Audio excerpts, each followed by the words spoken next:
අයිබෝන් කියලා සාදරයෙන් අදින් පිළිගන්නවා මිස්ටර් පොලිටිකල් ස්කූල් YouTube නාලිකාවට. ඔන්න ගොඩ දවසකට පස්සේ ආවිලා තියෙනවා. මේ නාලිකාවට මට මොනටයිස් ආයිත් ඔන්න වෙලා තියෙනවා. ඉතින් සන්තෝෂයිනේ. ඉතින් මම YouTube එකට දැන්නුවා. ඉතින් ඒගොල්ලෝ කොහොම හරි ඊයේ දවසේ වෙනකොට මේ channel එකට මොනටයිස් හම්බ වෙලා තියෙනවා. ඉතින් ඒක සන්තෝෂයි.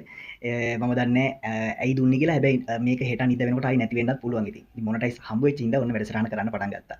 ඉතින් කීප දෙනෙක් කතා කරා. බොහොම ස්තුතියි. ඉතින් ගොඩ දෙනෙක් ගැන මම දැනගත්තා, තේරුම් ගත්තා. UMP කියලාත් මට කීප දෙනෙක් කතා කරලා කිව්වා මල්ලි අපි තමයි ඉස්සරහට උදව් කරේ. ඔයා ඉතින් පොහොට්ටු වෙනුවෙන් කතා කරන හින්දා උදව්ව චුට්ටක් එහාට මෙහාට ඒගොල්ලන්ගේ යනවා. ඉතින් ඒගොල්ලෝ කියන්නේ UMP වෙනුවෙන් කතා කරන්න කියලා. ඉතින් මම දැනගත්ත දේවල් තමයි පොහොට්ටු වෙනුවෙන් කතා කරාට පොහොට්ටු මිනිස්සු නේද? දුප්පත් මිනිස්සු ඉන්නේ. ඒ වගේම ටිකක් ඉරිසියාකාරයෝ එහෙම ඉන්නේ නේද? උදව් කරන්න කිව්වට උදව් කරන්නේ නැහැ. වීඩියෝ එක බලලා ලයික් කරන්නේ නැතුව, ෂෙයා කරන්නේ නැතුව, කමෙන්ට් එකක් දාන්නේ නැතුව යන්නේ උන් තමයි ඉන්නේ ඉතින්. කොහොම වුණත් පටන් ගත්තේ මහින්ද වෙනුවෙන්නේ. දැනන් හිටියේ නැහැනේ මේ වගේ මිනිස්සු හිටියා කියලා. ඉතින් ඒක නිසා කොහොම වුණත් මහින්ද වෙනුවෙන් මේ වැඩසටහන කරන්න තීරණය කළා. ටික දවසක් කරන් යන්න තවත් බලාපොරොත්තු වෙනවා. ඉතින් ඔයගලට පුළුවන් කැමති කෙනෙක් ඉන්නවනේ උදව් කරන්න. මොකද මේ උදව් කරන්නේ නැති ගොඩේ එක්කෙනෙක් හරි ඉන්නවා. ඉතින් එක්කෙනෙක් දෙන්නෙක් හරි මට උදව් කරපු කීප දෙනෙක් හිටියා. දෙන්නෙක් තුන් දෙනෙක් උදව් කරානේ. ඉතින් මං හිතලා උදව් කරා කියලා. ඉතින් channel එක මොනටයිස් වෙච්ච හින්දා වැඩසටහන කරන්න බලාපොරොත්තු වෙනවා. එහෙනම් අපි යන්න වීඩියෝ 4ක් තියෙනවානේ. වීඩියෝ 4ක් ගෙනල්ලා තියෙනවා. අපි බලමු මේ චාමරගේ වීඩියෝ 3ක් තියෙනවා එක ළඟ. පොඩි අවස්ථාවලදී ගත්ත වීඩියෝ කොටස් 3ක්. අපි තුනම එක ළඟ බලලා ඇවිල්ලා උත්තරයක් ගමු. යා. කතා ගොඩක් අහගෙන ඉඳලා අන්තිමට විපක්ෂේ කතාව මට ලැබීම ගැන මම සතුටු වෙනවා. මේ 17 වෙනි පුඩුවේ හිටියා ගිය සැරේ පාර්ලිමේන්තුවේ අනුර කුමාර දිසානායක කියලා මන්ත්‍රීතුමෙක්. එතුමා හරි සුරුපොහුටි කතිකයා දක්ෂ කතිකයා. මේ පුටුවේ හිටියේ මම ඒතකොට අර පැත්තේ. මෙතන කවුරුත් නැහැ ඒ වෙලාවේ මේ පාර්ලිමේන්තුවේ අන්න අර අපේ අගමැතිතුමිය හිටියා පිටිපස්සේ පුටුවේ. අපි දෙන්න විතරයි ඒතකොට හිටිය කට්ටිය දැන් ඉන්නේ. ගයන්ත හිටියා උතන. තුන් දෙනා ඉන්නේ මේ පාර්ලිමේන්තුවේ දැනට මේ වෙලාවේ. මන්ත්‍රීතුමා ලස්සන කතාවක් කිව්වා. කොහෙද මහර බන්ධනාගාරයට ගහපු වෙලාවේ. මහර බන්ධනාගාරයට ගහපු වෙලාවෙත් කිව්වේ එතුමා අනිවාර්යෙන් මේ වගකීම රජය බාර ගන්න ඕන, ඇමතිවරයා ඉල්ලාස් වෙන්න ඕන කියලා ලස්සනට කිව්වා. ඒ වෙලාවේ. මම දැන් අහගෙන හිටියම මේ ආණ්ඩු පක්ෂයේ කට්ටියගේ කතා ටික ආවම මට හිතුණා අර ඒ අනුර කුමාර දිසානායක කියන සුරුපියුටි මන්ත්‍රීතුමා මේ දරෙත් මේ විපක්ෂයේ හිටියනම් හොඳයි කියලා. මොකද එතුමා ඒක ලස්සනට විග්‍රහ කරා. නාමල් බේබිගේ තාත්තට මහින්ද රාජපක්ෂට අමර එන්න එළියට මම මහින්ද ඇවිල්ලා ඉන්නේ කියලා කියන්න පුළුවන්. මහින්දලගේ කටහඬ අඳුරන අමරේ හොඳට මේ ඉන්නේ ජූලම්පිටිය අමරේ. නාමල් රාජපක්ෂගේ පිටිපස්සේ ඒ අමරේ තමයි ගිහිල්ලා කතා කරන්නේ. ඉතින් එනවා එළියට. අතන මීගමුවට ගිහිල්ලා පොඩක් ඉන්න කෑගන්න. ඔයත් ළඟදිම යන්න ඉන්නේ පොඩක් ඉන්න කොහොමද නැතුව. චාමර සම්පත් මහත්තයා. හරිද? ඒ වට්ටියම කෙනෙක් පොඩින්. මේ කතා ගොඩක් ජූලම්පිටිය අමර ගැන කිව්වා. මේ ඇමතිවරයෙක්, ජ්‍යෙෂ්ඨ ඇමතිවරයෙක්, වෘත්තීය සමිති නායකයෙක්. අපි ඔක්කොම එකට දේශපාලන කරේ. මචං උඹලට වැරදුනා අපිටත් වැරදුනා මචං. අපි ඔක්කොම 2005 මහින්ද රාජපක්ෂ ජනාධිපති කරා. උඹලයි අපි තමයි කරේ මුන් නෙවෙයි. අර ඉන්න ගයන්තලා නෙවෙයි. අපි උඹලයි තමයි මහින්ද රාජපක්ෂ ජනාධිපති කරේ 2005. ජූලම්පිටිය අමරේත් එක්ක හිටපු මහින්ද රාජපක්ෂ ජනාධිපති කරේ අපි ඔක්කොම. මේ තුන් මුන් පොඩි කොල්ලෝ. ඒක නිසා අපි උඹලා කරේ. මේ බලන් ඉන්න. ඒක නිසා මේවා කියන්න එපා. අපි කිව්වම අපි උඹලා අපි මූණට කෙල ගහ ගන්න උඩ බලාගෙන.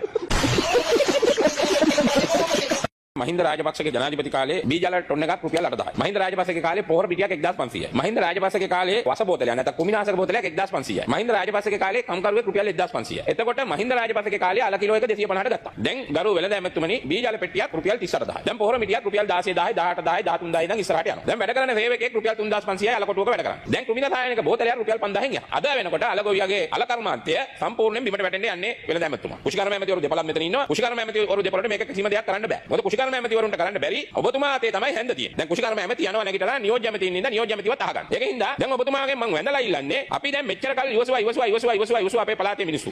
දැන් දේශීය නිෂ්පාදකයෝ නිෂ්පාදනය කරන මේ උඩරට අල මරණයට මගුලට හොද්දට දානෙට පිරිතට ඔක්කොටම ගන්නේ අලනේ. අල හොද්ද ගහනවාමනේ. ඒ දේශීය අල ගෙඩිය රුපියල් 400ට රටේ මිනිස්සුන්ට කන්න බෑ කියන්න බෑ. සාධාරණ නෑ එහෙම වුණොත්. අල ගේන එක වහාම නවත්තන්න මේ වෙනකොට කැසට් එක ගහන්න පටන් ගන්න ඇමතුමා. ලබන මාසේ කැසට් එක ගැහුවොත් අල ගලවෙනකොට අල කිලෝ එක රුපියල් 300ට විකුණන්න මේකට අඩිදානමක් හදලා දෙන්න. මේ ප්‍රශ්නේ මේක අද උග්‍රව මේ ප්‍රශ්නෙට මුහුණ දෙන්න වෙනවා. මේ ප්‍රශ්නේ සමන්ත විද්‍යාරත්න අපේ ඇමතිතුමා හිටපු අපේ පළාතේ ඇමතිවරයාට මීට වැඩි ආවිල්ලා. ඉතින් නියෝජ්‍ය ඇමතිත් එහා පැත්තේ ඉන්නවා. මේක අපි ඔක්කොම උඩරට ජීවත් වෙන අපිට තියෙන පොදු ප්‍රශ්නයක්. මේක මෙන්න මේකට කෙටි උත්තරයක් හැටියට මම ඉල්ලන්නේ මෙන්න මේක කරන්න කියන එක ඇමතුමා. චාමරගේ කතාව කොහමද? ඇත්තනේ මහින්ද මහත්තයාගේ අන්තිම වීඩියෝ එක අපි ගත්තොත් මේ ඔය ගණන් මිනුම් එහෙම ඒ දවස්වල තිබ්බ ගානට හරියන්නේ ඒ දවස්වල කෑමවල මිල හරියටම ලස්සනට ගානට තිබුණා. පොහොර මිල ලස්සනට ගානට තිබුණා. 2022 තමයි පොඩි අවුලක් ගියේ. අර කොරෝනාත් එක්ක පොඩි රණ්ඩු කේස් ගිහිල්ලා පොඩි අවුලක් ගිහිල්ලා එතන ඔය අවුරුද්දක වගේ කේස් එකක් තිබ්බට ඊට කලින් ලස්සනට මේ රට අරන් ගියා. නේද? අර අවුරුද්දක් එකමාරක් අල්ලගෙන තමයි මේ ජීවි කාලකන්ණි හැත්ත දැන් අවුරුදු 5ක් කරන්න දඟලන්නේ නේ. අවුරුදු එකමාරක ප්‍රශ්නයක් අරගෙන අවුරුදු 5ක් කරන්න හදනවා. ඊටත් වඩා චාටර් වෙලා, නොහොන්ඩි වෙලා. අනිත් එක තමයි අමරගේ කතාව. කෙල ගහ ගන්න කතාව.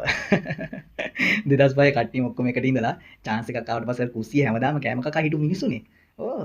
ඉඳුල් කකා හිටපෙවුන් ටික අන්තිමට ගේම් එකක් ගහලා කොහොම හරි නේද? උඩට ඇවිල්ලා දැන් උන් කතා කරන විදිය. හැබැයි මහින්දව දැක්කම නැවෙනවා. කවුද නැවෙන්නේ? ළඟදී නැවුණා නේ මෙහෙම. මූණට කතා කරන්න බෑ. හරි. ඉතින් කොහොමනත් ඔහොම තමයි කතාව. හැබැයි මේ මුන්ට අර දන්නේ නැද්ද? හිඟන්නට මේ සල්ලි හම්බුනට පස්සේ ඌට තියෙන මාර මාන්නයක් නිකන් හෙන ලොකු ලයින් එකක් ඌට වෙනවා. කෝටියක් දෙකක් හම්බුනහම. ඒ වගේ සීන් එකක් තමයි ජෙප්පන්ට වෙලා තියෙන්නේ. එච්චර තමයි මට දෙන්න පුළුවන් කමෙන්ට් එක. අපි හතරවෙනි වීඩියෝ එක අවසාන එක බලන්න. යන්න. අද දවසේම විපක්ෂ මාතෘකාව ඉතා වැදගත් දෙයක් මේක. රට විනාශ වෙන කළු ආර්ථිකයට දැහැගන්න වැදගත් මාතෘකාවක්. එයාලගේ මාතෘකාව අද උනේ බන්ධනාගාරය ගැන. මොකද අපි දන්නවා එයාලගේ ඉස්සරහට ඡන්ද ලකුණ බන්ධනාගාරය නැත්තම් මාංචු කූට්ටම. ඒ වගේම එයාලගේ අවසන් නවතන් පොලේ බොහෝ දෙනාගේ බන්ධනාගාරය. ඒ නිසා එයාලා කතා කරන්නේ බන්ධනාගාරය වැඩි කරන්න, බන්ධනාගාරය පහසුකම් වැඩි කරන්න. නෑ අපේ ප්‍රතිපත්තිය බන්ධනාගාරය වැඩි කරන්න නෙවෙයි. අපේ ප්‍රතිපත්තිය ලංකාවේ බන්ධනාගාර අඩු කරන්න ඕන. යන පිරිස අඩු කරන්න ඕන. ඒක තමයි අපේ ප්‍රතිපත්තිය. බන්ධනාගාර වැඩි කිරීමෙන් රටේ දේශපාලනයේ සුජාත භාවයක් හැදෙන්නේ නැහැ. හැබැයි මේ වෙලාවේ යම් ප්‍රමාණයක් සංඛ්‍යාව වැඩි වෙනවා. පහුගිය කාලේ නීතිය ක්‍රියාත්මක වුණේ නැහැ. දැන් තමයි කෙනා ආදාළ නැතුව උස්ද මිටිද පහත්ද ලොකුද ධනය තියෙනවද නැද්ද? ඒ සියල්ල නොසලකා නීතිය සමානව ක්‍රියාත්මක වෙන මොහොතේ යම් ප්‍රමාණයක බන්ධනාගාරයට වැඩි වෙනවා. කව් එක මේ වෙලාව උඩට ගියාට අපි දන්නවා නීති ක්‍රියාත්මක වෙනකොට දේශපාලන රැකවරණය නැති වෙනකොට කව් එක පහළට එනවා බන්ධනාගාර අවශ්‍ය නැති වෙනවා. මට නම් තේරුනේ මෙහෙම සීන් එකක්. මේ රටේ වෙන්නේ හරියට නිකන් අර ලෝයස්ලට නඩු හොයලා දෙනවා වගේ. ලෝයස්ලට සල්ලි හොයලා දෙනවා වගේ.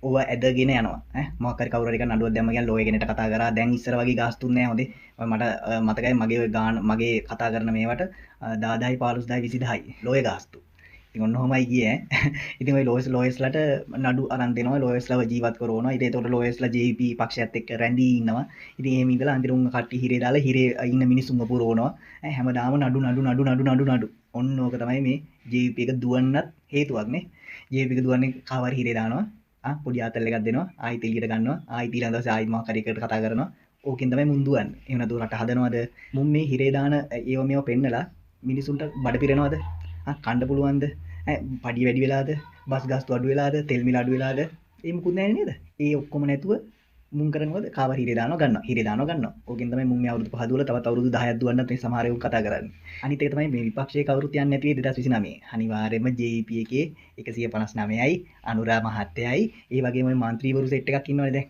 උන් සෙට් එකයි മന്ത്രിවලට උදව් කරපේ උනුයි අන්න උන් ටික තමයි යන්න ලෑස්ති වෙන්න ඕනේ ඒක මතක තියාගත්තා නම් කණ්ඩායම හොඳයි එහෙනම් ඒක මතක කරන අතරේ එන අද වැඩසටහන අවසන් කරනවා අපි එන ඊළඟ දවසේ ආවෙමු පුළුවන් කැමති කෙනෙක්ට උදව් කරන්න පුළුවන් එහෙනම් අපි යනවා